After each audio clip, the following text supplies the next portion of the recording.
नमस्कार. मी अजिनाथ केदार, महाराष्ट्र प्रदेश youth Congress secretary.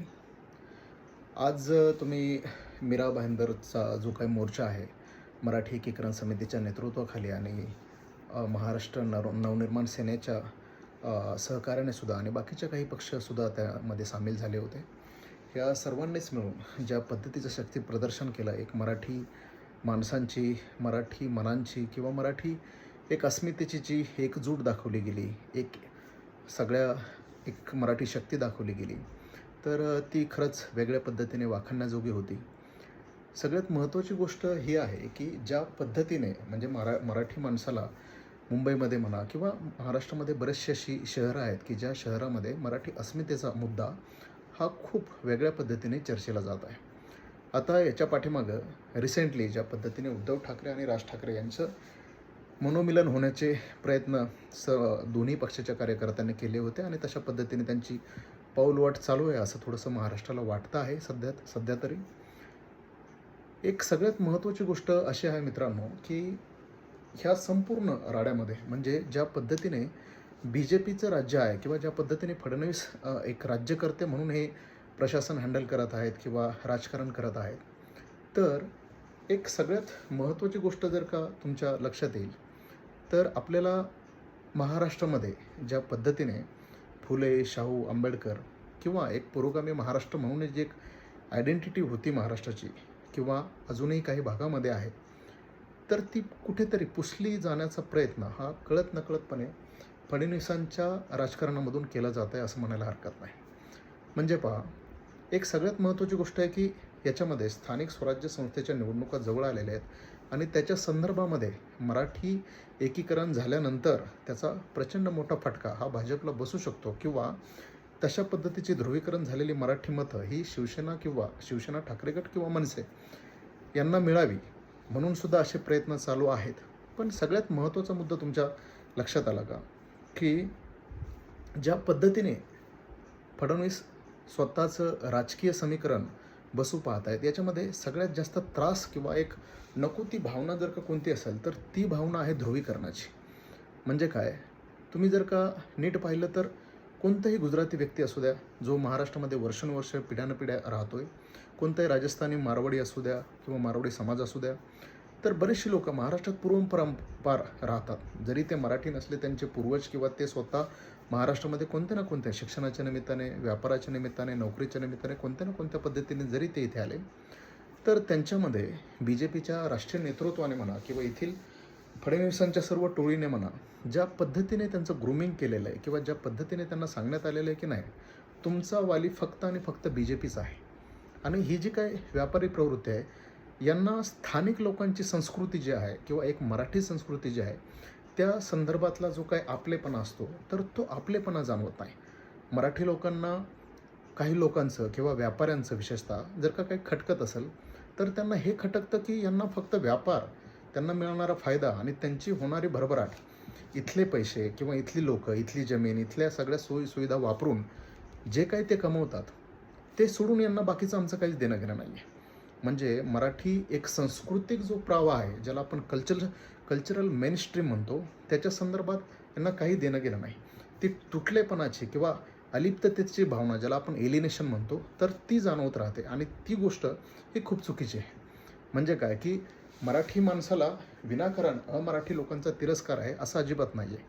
पण त्रास कोणत्या गोष्टीचा होतो की एक मराठी संस्कृतीशी जोडलेली नाळ, ज्याला आपण 30-30 वर्ष, 40-40, 50-50 वर्ष जर का तुम्ही इथे राहता आणि इथल्या संस्कृतीशी जर का तुमचा कनेक्ट होत नाही आहे, ओके, आणि तुम्ही ठरल्याप्रमाणे कितीही लोकल कोणतंही नेतृत्व असलं, सगळ्या सोयीसुविधा तुम्हाला जरी भेटल्या, तरी पण तुम्ही जर का प्रत्येक वेळेस म्हणत असताल की नाही, आत्तापर्यंत आम्हाला जे काय देते ते सगळं BJPच देत आहे, अशा पद्धतीचा एक प्रोपागँडा हा सर्व महाराष्ट्रातील नॉर्थ इंडियन लोकांमध्ये किंवा गुजराती आणि मारवाडी लोकांमध्ये सुद्धा हे प्रमाण सगळ्यात जास्त मोदी आणि शाह हे दोन लोक, ज्या म्हणजे आता अर्थात हे दोघं पण काय व्यापारीच आहेत, हे काय वेगळं सांगायला नको. ह्या दोघांनी ज्यावेळी देशाचं नेतृत्व करायला घेतलं तेव्हापासून याचं प्रमाण खूप कैक पटीने वाढलं. आपल्या लहानपणी इतकी इंटेन्सिटी नव्हती, पण ह्या मधल्या काळामध्ये ज्या पद्धतीचा भरणा महाराष्ट्रामध्ये झाला आणि ज्या पद्धतीचं खूप जास्त ग्रूमिंग तशा पद्धतीने होत गेलं, याला प्रचंड कारण हे बी जे पीचं राष्ट्रीय नेतृत्व आणि महाराष्ट्रातील फडणवीसांचं नेतृत्व खूप कारणीभूत आहे.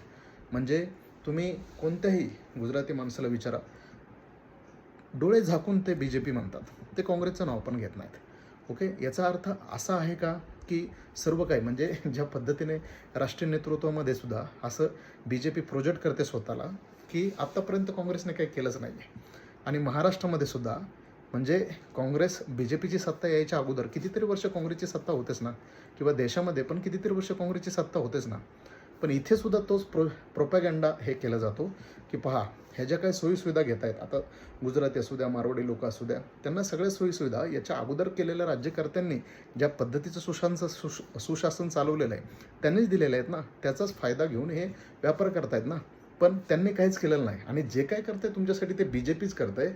अशा पद्धतीने यांचं पूर्ण मनभरणी केलेली आहे. आता एक सगळ्यात महत्त्वाची गोष्ट आहे की हे जे ध्रुवीकरणाचं राजकारण आहे, हेच म्हणजे संघ प्रवृत्ती असू द्या किंवा अंधभक्तांचं ट्रोलिंग असू द्या किंवा फडणवीसांचं महाराष्ट्रामध्ये पहा ना, विचार करा तुम्ही की सगळ्याच पद्धतीचं ध्रुवीकरण बी जे पी शासित जे काही राज्य आहेत की ते टोकाच्या पद्धतीने केलं जातं. पहा, म्हणजे मीरा भाईंदरचा जर का मुद्दाच घेतला तर तिथं पण गुजराती आणि तिथे मुस्लिम असं पण कार्ड वापरलं गेलेलं आहे, हिंदू मुस्लिम असंही कार्ड वापरलं गेलेलं आहे. किंवा आता मी स्वतः बीडमधला आहे, तर तिथे मराठा आणि वंजारी अशा पद्धतीचा वाद लावून दिला गेलेला. ओके, नंतर मागच्या विधानसभेच्या निवडणुकीच्या अगोदर पाहिलं असेल की जरांगे आणि फडणवीस यांच्यामध्ये ज्या पद्धतीचं शीतयुद्ध चालू होतं त्याच्यामध्ये पण मराठा आणि ओबीसी असं वेगवेगळं ध्रुवीकरण केलं गेलं. म्हणजे फडणवीसांची मुळात आयडेंटिटीच ही मुळात कोणत्या ना कोणत्या पद्धतीचं ध्रुवीकरण म्हणजे फोडा आणि राज्य करा अशा पद्धतीचं आहे. इवन दो असं म्हटलं तरी चालेल की शिवसेना किंवा मनसे ह्या बाबतीत सुद्धा त्यांनी फोडा आणि राज्य करा अशाच पद्धतीने भरपूर यश स्वतःच्या बी जे पीच्या पदरात पाडून घेतलेलं आहे असं म्हटलं तरी चालेल. मुद्दा हा मराठी माणसाचा होता. फडणवीसांना ज्या पद्धतीने त्या दिवशी ठाकरे साहेब बोलताना म्हटले होते की हे अनाजी पंत आहे. तुम्हाला अनाजी पंतांचा इतिहास माहिती आहे की त्यांनी गद्दारी केली म्हणून त्यांना हत्तीच्या पायाखाली दिलं गेलं होतं कुणी, छत्रपती शिवाजीराजांनी. म्हणजे गद्दारी कशाला म्हणतात की विचार करा, तुम्ही महाराष्ट्राचे मुख्यमंत्री आहात, बरोबर. तुम्ही सगळ्यात पहिला जर का मेन अजेंडा असावं तर मराठी माणसाच्या अधिकाराचं, त्यांच्या संस्कृतीचं, त्यांच्या भाषेचं तुमची प्राईम रिस्पॉन्सिबिलिटी आहे त्याचं रक्षण करणं. ओके, तुम्ही फक्त मोदींकडे जाऊन क्लासिकल लँग्वेज स्टेटस देता आणि इथं सांगता की नाही पहिलीपासून हिंदी कंपल्सरी. म्हणजे तात्पर्य काय की ते आता ते बालसाहित्य किंवा मानसोपचार ह्या तर गोष्टी बाजूलाच राहिल्या, पण ह्यासुद्धा गोष्टी तुम्ही बेसिकली ॲड्रेस करत नाहीत की मराठी मुलं हे ॲटलिस्ट एक चांगल्या पद्धतीने 5वीपर्यंत ग्रूमिंग झालं आणि त्याच्यानंतर जरी लँग्वेज आली तरी पण काही अडचण नसावी. म्हणजे कसं आहे, आर्टिकल 15मध्ये ज्या पद्धतीने म्हटलं आहे की कलम 15मध्ये prohibition of discrimination on the basis of race, religion, caste. Religion Hindu Muslim कोण करतं? बी जे पी करता. कास्ट मराठा वंजारी, मराठा ओबीसी कोण करतं आहे? फडणवीस. ह्याच पद्धतीने म्हणजे हे नीट जर का तुम्ही आता पहा, मीरा भाईंदरमध्ये मराठी अमराठी हे एक प्रकारे ध्रुवीकरण आहे, लक्षात घ्या. म्हणजे काय, आता ही गोष्ट सगळ्यांना मान्य आहे. आर्टिकल 19च्या दृष्टीने 19(1)D(E)(F)(G) ह्या सगळ्या याच्यामध्ये कोणत्याही भारतीय नागरिकाला कुठेही जाऊन राहण्याचा अधिकार आहे, कोणत्याही प्रोफेशन करायचा अधिकार आहे, कुठेही जाऊन प्रॉपर्टी ॲक्वायर करायचा अधिकार आहे.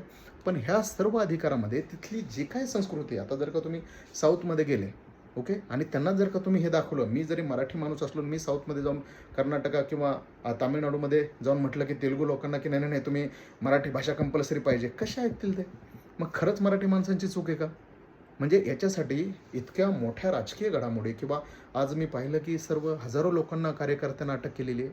आणि ते निशिकांत दुबे म्हणजे अक्षरशः ते खासदार आहेत पण इतके काय म्हणजे शब्द नाहीत अक्षरशः. आम्ही दिल्लीमध्ये 1.5 वर्षापूर्वी आम्ही आंदोलन केलं होतं. निशिकांत दुबे आम्हाला 10 वेळा सांगत होतं की आम्ही तुमचा मुद्दा समजून घेण्यासाठी केंद्रामध्ये मोदी आणि शहांना आम्ही बोलतो, असं 10 वेळा. माझ्याकडे फोटो आहेत, त्यांच्या घरी गेलेलो आहे मी. एकदाही त्या माणसाने कॉपरेट केलेलं नाही आम्हाला. तात्पर्य काय, आणि अतिशय वाचाळवीर आहे. कॉन्स्टिट्यूशन आम्ही मोडणार कुठं, आणि काय म्हणे की मराठी लोकांना पटक पटक मारू द्या. हे काय प्रकार आहे हा? आणि अशी लोकं आहेत पहा तिथं, आणि अशी लोकं केंद्रीय नेतृत्वाने सांभाळलेली आहेत. म्हणजे फडणवीसांना काहीतरी वाटायला पाहिजे की त्यांनी झापायला पाहिजे त्या माणसाला की तू मराठी माणसांना आपटो मारण्याची भाषा वापरायला किती मूर्ख माणूस आहेस आणि तू खासदार आहेस बी जे पीचा. तात्पर्य एकच, मित्रांनो, ह्या संपूर्ण फडणवीसांच्या ज्या काही ध्रुवीकरण किंवा फोडा आणि राज्य करा ही अतिशय घाणेरड्या पद्धतीची राज्य शासन व्यवस्था चालू किंवा राज्य करण्याची पद्धत आहे ही अतिशय चुकीची आहे. याच्यामध्ये असं म्हटलं जातं की कोणताही राज्यकर्ता आहे त्याचं वैयक्तिक चारित्र्य जशा पद्धतीचं असतं तशा पद्धतीने बाहेर त्याचे परिणाम दिसत असतात. महाराष्ट्रामध्ये ज्या पद्धतीने अतिशय विचित्र पद्धतीने जो प्रवास चालू आहे, आता मधल्या काळात तुम्ही पाहिलं की आदरणीय निखिल वागळे, विश्वंभर चौधरी किंवा असीम सरोदे यांच्यावर अटॅक केला गेला होता. आम्ही स्वतः तिथं हजर होतो. म्हणजे किती, आणि मारणारे कोण होते? त्यांना पुरोगामी कार्यकर्त्यांना मारणारे होते BJPचे कार्यकर्ते. म्हणजे किती नालायकपणा असावा. सगळ्यात महत्त्वाचं म्हणजे की महाराष्ट्राला हे कळून चुकायला लागलं की अतिशय म्हणजे चुकीच्या माणसाला तुम्ही मुख्यमंत्री पदा. यांनी काय केलं की फक्त म्हणजे असं आर्थिक, कारण की ही वृत्तीच मुळात व्यापारी वृत्ती आहे की आर्थिक नाड्या हे करायच्या. म्हणजे आता गाडीभर पुरावे देणार होते अजितदादांच्या विरोधात. 1,000 कोटीची मोक्षप्राप्ती देऊन टाकली त्यांना. ओके, कुणी दिली? फडणवीसांनी दिली. जो कुणीतरी विरोधात जाईल त्याच्या आर्थिक नाड्या पॅक करायच्या. ओके, त्याला ईडीची धमकी द्यायची आणि त्याला आपल्याकडे ओढायचा. अशा पद्धतीनेच म्हणजे यांचं केंद्रीय नेतृत्व पण तेच करतं. आपल्या लहानपणीपासून एवढं लोकांना ईडी माहीत नव्हतं, एन्फोर्समेंट डायरेक्टोरेट कुणालाच माहीत नव्हतं. पण त्या गल्लीतल्या एवढ्याशा पोराला माहीत झालं आता. का? कारण की यांची ही कुशासन करण्याची जी काही पद्धत आहे त्या पद्धतीमधनंच यांनी ही नवीन गव्हर्नन्स स्टाईल आणलेली त्यांनी. आणि तात्पर्य काय? हे अतिशय घाणेरड्या पद्धतीचं नीच लेवलला जाऊन राज्य करण्याची जी काही पद्धत आहे ती फडणवीसांची अतिशय चुकीची आहे. याच्यासाठी त्यांनी फुले, शाहू, आंबेडकर ह्या विचारांना धरून महाराष्ट्राला एक ठेवून, सर्व जाती धर्माला एक ठेवून, माणसाला एक ठेवून, मराठी असो अमराठी सगळ्यांना एक ठेवून खूप चांगल्या पद्धतीने सुशासन करायचा प्रयत्न केला पाहिजे, ही आमची इच्छा आहे. पण हे होताना कुठेही दिसत नाही. मराठी माणूस जागृत झालेला आहे आणि इथून पुढच्या काळात त्याचा वाईट फटका हा फडणवीसांना बसल्याशिवाय राहणार नाही. धन्यवाद.